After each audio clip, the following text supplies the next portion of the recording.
السلام علیکم ورحمۃ اللہ وبرکاتہ نحمدہ ونصلی علی رسولہ الکریم اما بعد۔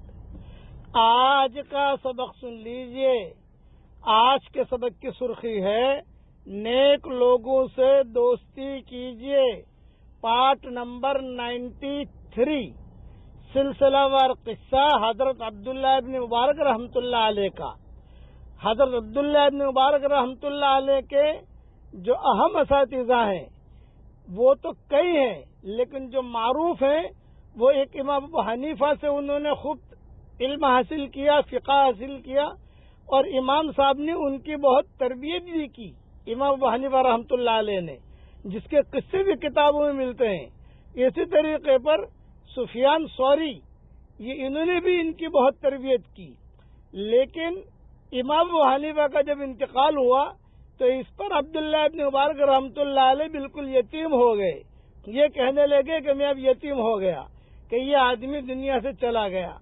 امام عبداللہ ابن مبارک رحمۃ اللہ علیہ نے اپنے جو شاگرد چھوڑے ہیں، یعنی ان سے جنہوں نے علم حاصل کیا اور ان کی جو حدیثیں جنہوں نے لی، ان میں امام بخاری بھی ہیں، یعنی استاد بھی اونچا اور شاگرد بھی اونچا۔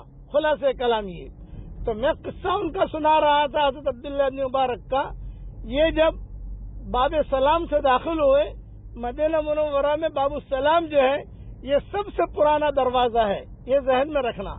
حضور صلی اللہ علیہ وسلم جب ہجرت کر کے مکہ مکرمہ سے مدینہ منورہ پہنچے تھے تو سب سے پہلے باب السلام پر ہی آپ کی اونٹنی بیٹھی تھی، اور یہ بنی نجار رہتے تھے۔ لیکن حضور صلی اللہ علیہ وسلم نے کہا میری اونٹنی نے بھی گردن نہیں ڈالی ہے زمین پر، اس لیے میرے ٹھہرنے کی جگہ یہ نہیں ہے، میرے ٹھہرنے کی جگہ اور ہے۔ چنانچہ تھوڑی دیر کے بعد وہ اونٹنی کھڑی ہوئی اور آگے بڑھی۔ اب وہ یہ انصاری کے مکان پر جا کر بیٹھی اور اس نے اپنی گردن زمین پر ڈال دی۔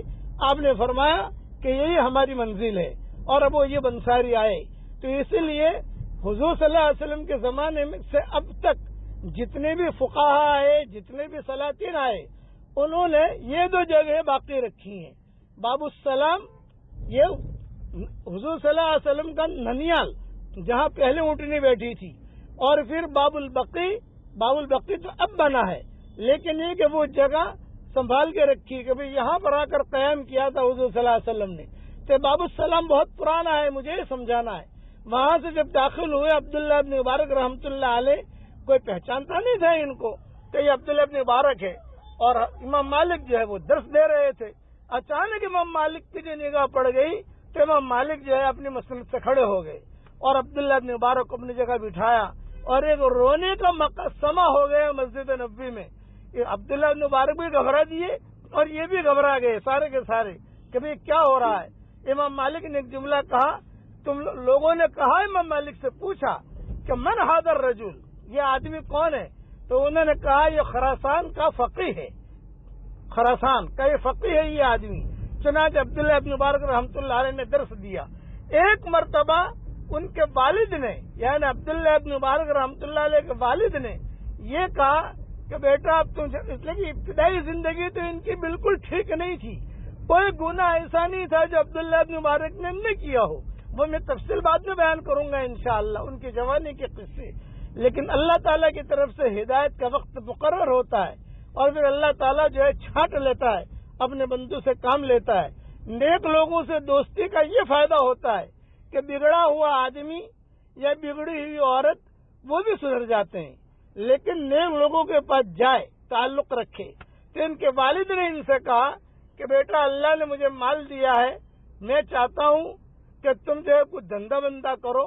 چنانچہ 50,000 دینار عبداللہ ابن مبارک کو دیے اور یوں کہا کہ جاؤ تم دھندا کرو۔ تو عبداللہ ابن مبارک نے کہا کہ ٹھیک ہے، میں دھندا کرتا ہوں، لے کے نکلے، اور نکلنے کے بعد تقریباً 2 سال بعد یا 3 سال بعد یہ گھر میں واپس آئے۔ تو ماں باپ کہنے لگے کہاں گیا یہ لڑکا کہاں گیا؟ ڈھونڈتے رہے۔ یہ آئے تو باپ نے حساب مانگا اور یہ کہا کہ بھی تم نے کیا دھندا کیا بتاؤ۔ تو عبداللہ ابن مبارک نے جواب دیا کہ میں نے ایسا دھندا کیا ہے کہ جس میں گھاٹے کا کوئی سودا ہے ہی نہیں، ان کا کیا کیا؟ تو پھر عبداللہ ابن مبارک نے کہا میں کوفہ گیا، بصرہ گیا، شام گیا، مدینہ منورہ گیا، سب جگہ جا کر میں نے علم حاصل کیا ہے، اور علم حاصل کر کے یہ ساری کی ساری کتابیں لے کر آیا ہوں۔ باپ جو ہے یہ بھی سمجھدار دیندار تھے، ماں بھی دیندار تھی، دونوں روئے اور یہ فرمایا کہ یہی وہ تجارت ہے جس کا گھاٹا نہیں ہے، تجارت لن تبور، کہ اس کا کوئی گھاٹا نہیں ہے۔ بیٹا ہمیں بہت خوشی ہوئی، آپ نے بہت اچھا کام کیا۔ اور پھر 30,000 دینار دیے عبداللہ ابن مبارک رحمۃ اللہ علیہ کو، کہا کہ تم جو ہے اس کا دھندا کرو، کچھ گھریلو کاروبار۔ تو 30,000 کی بھی انہوں نے کتابیں خرید لی۔ اس پر مزید تفصیل ہے جو کل بیان کروں گا۔ امام احمد بن حنبل ان کا تذکرہ کر کے بہت روتے تھے، امام مالک ان کا تذکرہ کر کے بہت روتے تھے۔ جب مدینہ منورہ پہنچے ہیں تو ان کی شان ہی الگ ہو گئی، کچھ مدت امام مالک کے پاس بھی ٹھہرے ہیں عبداللہ ابن مبارک رحمۃ اللہ علیہ۔ بقیہ تفصیل کل پوری کروں گا انشاءاللہ۔ اب پڑھ لیجئے میرے ساتھ، رب اغفر وارحم وانت خیر الراحمین۔ اللہ تعالیٰ یہ دعا ہم سب کے لیے قبول فرمائے، آمین۔ وآخر دعوانا ان الحمدللہ۔